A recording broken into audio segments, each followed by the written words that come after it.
Olá e bem-vindos! Hoje a gente tem uma tarefa bem interessante pela frente. Analisar um livro que tenta basicamente construir uma ponte entre 1936 e os dias de hoje. Pois é, a gente vai falar de como fazer amigos e influenciar pessoas na era digital, que é uma adaptação dos princípios clássicos do Dale Carnegie. E a grande questão aqui é: será que esses ensinamentos, pensados numa época de cartas, de conversas cara a cara, sobrevivem? Exato. Será que eles funcionam na era do Twitter, das DMs, do Zoom?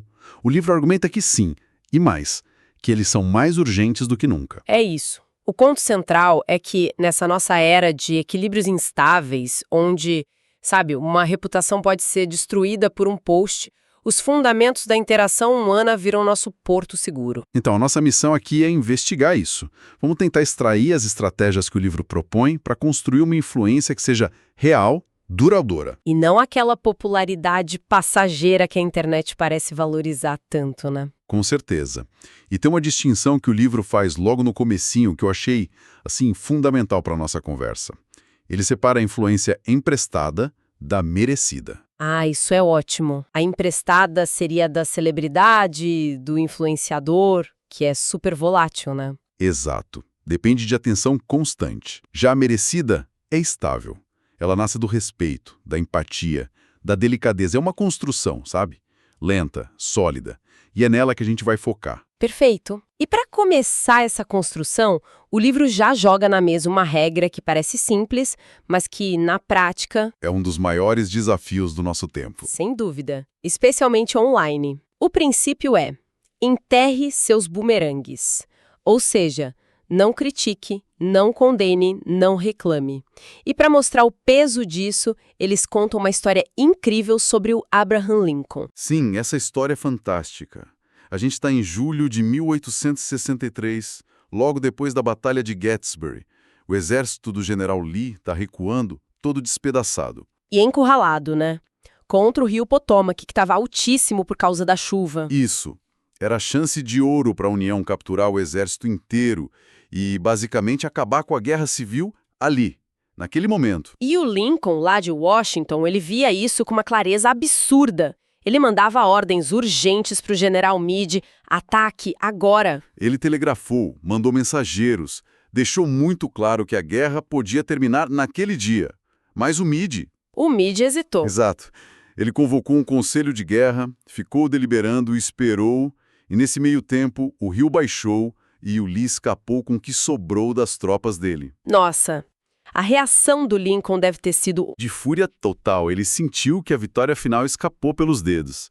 E aí, num desabafo, ele sentou e escreveu uma carta para o Meade. Uma carta duríssima. cortante.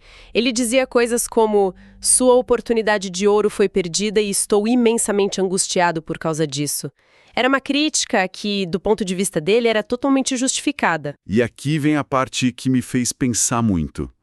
Ele escreveu tudo, botou toda a frustração no papel E nunca enviou. e nunca enviou. A carta foi achada anos depois com os pertences dele. É um nível de autocontrole, de visão de longo prazo que é impressionante. Pois é, a maioria de nós teria apertado enviar sem pensar duas vezes. Exatamente. O Lincoln parou e pensou: o que eu ganho com isso? Ele ia aliviar a raiva dele. Sim, mas e depois? Depois, a carta ia só humilhar o Meade, gerar ressentimento. E provavelmente diminuir a eficácia dele como comandante no futuro. Ele entendeu uma verdade sobre a gente que o livro reforça com uma citação do psicólogo Hans Selye. Assim como nós temos sede de aprovação, temos horror à reprovação. É isso. A crítica ataca direto o nosso orgulho e nos coloca na defensiva na hora. E hoje, com um teclado na nossa frente, essa tentação é 1000 vezes maior. A gente não vê a cara da pessoa, não sente o clima mudar, é muito fácil ser o tal guerreiro do teclado. A conexão é direta. O livro diz que essa ausência de pistas não verbais no digital nos deixa mais reativos. A recomendação é quase uma meditação. Antes de responder por impulso, pare. Respira. Acalme-se. Esses 30 segundos de pausa podem economizar horas, dias de retratação. E eles levam isso para o nível profissional. Resista a falar mal de concorrentes online. O concorrente de hoje pode ser seu parceiro amanhã. Fala só de evitar o negativo, né? Ele também dá estratégias para construir conexões. E uma delas me pareceu quase estranha para o mundo digital: sorrir. Parece abstrato, né? Como exatamente se sorrir através de um texto? Então, o livro defende isso com base na ciência. Primeiro, um dado.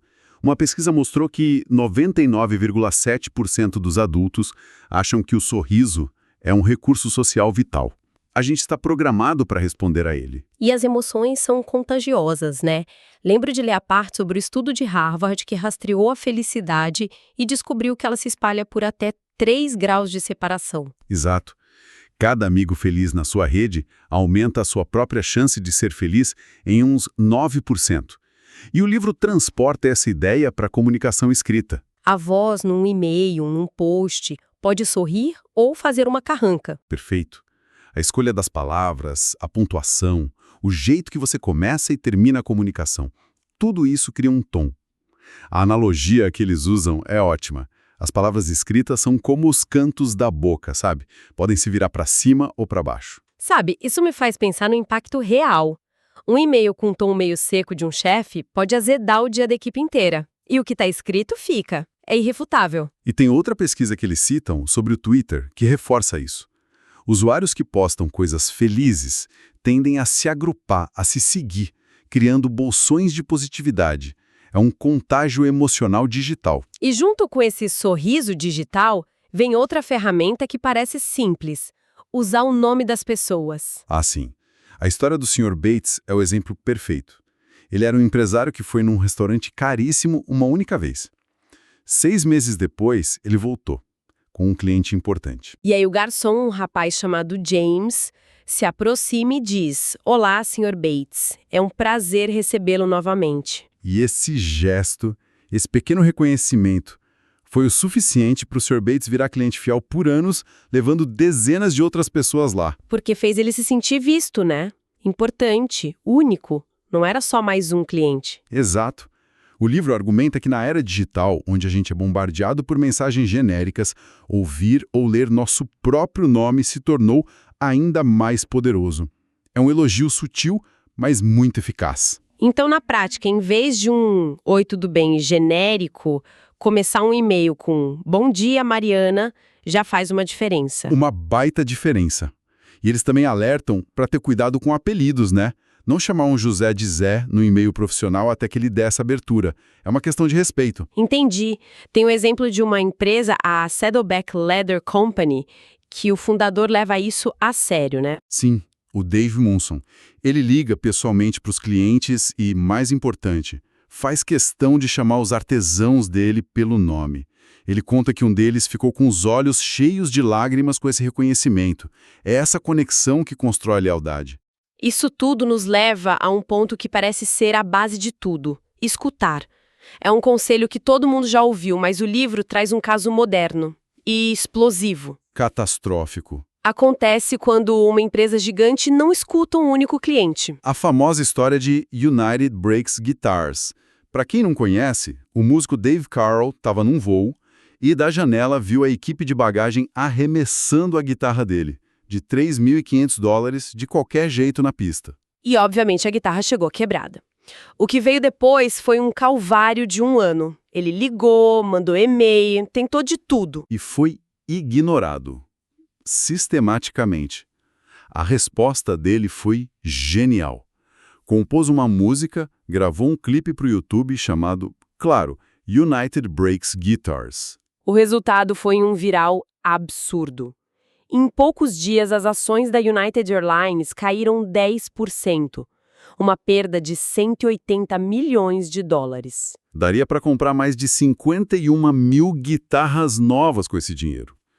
É uma lição bem cara sobre atendimento ao cliente. A escala do prejuízo é assustadora, mas o livro aponta uma ironia nisso tudo que eu achei muito forte. Qual? Ao mesmo tempo que a quantidade de pessoas que a gente pode ouvir, seguidores, conexões, cresceu tanto, o número de pessoas que a gente realmente escuta parece estar diminuindo. Sim, tem um estudo sociológico que eles citam que é bem revelador. Em 1985, As pessoas diziam discutir assuntos importantes com, em média, 3 confidentes. E esse número caiu. Caiu para 2 em 2004, e uma parte significativa disse não ter ninguém com quem conversar. Mesmo com centenas de amigos no Facebook, nossa rede de confiança real encolheu. Então a lição não é só sobre ter medo do poder das redes sociais, mas sobre o poder da escuta para construir confiança, é por aí. Exatamente por aí. A escuta é a principal ferramenta para construir confiança. O livro volta a Lincoln para ilustrar isso. Nos dias mais sombrios da guerra, ele chamou um velho amigo para ir a Washington. E o amigo achou que ia dar algum conselho vital, né? Exato. Mas o Lincoln só falou, por horas, sobre a proclamação da emancipação, explorando cada argumento, lendo cartas, sem nunca pedir a opinião do amigo. Ele não precisava de um conselheiro, ele precisava de alguém para ouvi-lo, para que ele pudesse organizar os próprios pensamentos. Isso. O livro chama essa pessoa de aliviador de fardo. Ser esse ouvinte empático para alguém é uma das formas mais potentes de influência que existem. Não é ter as respostas, é criar o espaço para que o outro encontre as próprias respostas. Ok, mas nem tudo é pacífico. O conflito é inevitável. E quando as coisas ficam difíceis, o livro tem uma sugestão forte para isso. Admita seus erros. Rápido e enfaticamente. E o exemplo que eles usam é um dos momentos mais marcantes do esporte recente. Envolve o arremessador Armando Galarraga e o árbitro Jim Joyce. Ah, eu me lembro disso. O Galarraga estava a uma eliminação de conseguir uma jogada perfeita no beisebol. Um feito raríssimo. Mítico. Só tinha acontecido 20 vezes em mais de um século. Última entrada, o último rebatedor. A jogada acontece, é claramente uma eliminação. E o árbitro Jim Joyce erra. Ele marca o corredor como salvo. E a jogada perfeita se desfaz por um erro humano. Mas o que tornou essa história lendária foi o que aconteceu depois. O Joyce não se escondeu. Ele assistiu ao replay, viu o erro colossal que cometeu e, em vez de fugir, foi direto ao vestiário do time. Ele encontrou o Galarraga. E, com lágrimas nos olhos, disse: "Eu acabei com tudo. Sinto muito." Assumiu a responsabilidade total, sem rodeios. E a reação do Galarraga foi igualmente nobre. Ele perdoou na hora. No dia seguinte, o público aplaudiu os dois de pé. A vulnerabilidade de um e a empatia do outro transformaram um momento de amargura numa lição sobre integridade. Pois é, o livro contrasta isso com figuras públicas que passam anos negando erros, destruindo a própria credibilidade. A lição é que admitir um erro, por mais difícil que seja, acelera a resolução e, paradoxalmente, pode até fortalecer a confiança. As pessoas confiam em quem é honesto, não em quem é perfeito. Entendo. Mas isso me leva a outro princípio do livro. Apele a motivos nobres. Confesso que, ao ler os exemplos, fiquei me perguntando onde fica a linha entre influência e uma forma sutil de manipulação. É uma pergunta excelente. E a ideia não é ser falso, mas sim enquadrar um pedido de um jeito que converse com o senso de honra da outra pessoa. Um dos exemplos é o de Lord Northcliffe, um magnata da imprensa que não queria que uma foto sua fosse publicada. E em vez de ordenar, ele disse: "Por favor, não publique. Minha mãe não gosta dela." É um ótimo truque, né? Apelar para o respeito universal pela figura da mãe. Mas não deixa de ser um truque. Pode parecer, mas a psicologia por trás é que ele deu ao editor uma razão nobre para concordar. Ele disse, nas entrelinhas: "Eu sei que você é uma pessoa que respeita os sentimentos de uma mãe." Entendi. É dar a outra pessoa a oportunidade de fazer a coisa certa, preservando a imagem dela. Exatamente. Outro exemplo é o de John D. Rockefeller Jr., que, para afastar fotógrafos dos filhos, não ameaçou. Ele apelou à decência deles. Vocês também têm filhos, sabem que não é bom para eles ter tanta exposição. E ele os colocou no mesmo patamar moral. E funciona. Um exemplo moderno que o livro cita é o aplicativo Free to Work, que permite aos consumidores checar as práticas trabalhistas das marcas. Ele não boicota, ele apela ao desejo nobre de consumidores e empresas de não compactuarem com o trabalho análogo à escravidão. É uma forma de influência construtiva. Com certeza. No fim, a mensagem que fica para mim é que, apesar de toda a tecnologia, as regras da conexão humana não mudaram. Por trás de cada perfil, de cada avatar, tem uma pessoa com as mesmas necessidades de respeito e compreensão que a gente tinha em 1936. E o livro encerra com um pensamento que eu achei muito poderoso. Diz que nosso principal trabalho na vida deveria ser o negócio da humanidade. Isso nos deixa com uma reflexão final, sabe? Uma provocação. Qual? Em um mundo digital que nos incentiva o tempo todo a transmitir nossa própria vida, a promover nossa imagem, qual seria uma única mudança concreta que alguém poderia fazer hoje para mudar do modo transmissão para o modo recepção? Como a gente pode se interessar de verdade pela jornada de outra pessoa? Gostou desse episódio? Já deixa seu like e se inscreva no canal Glosando para mais.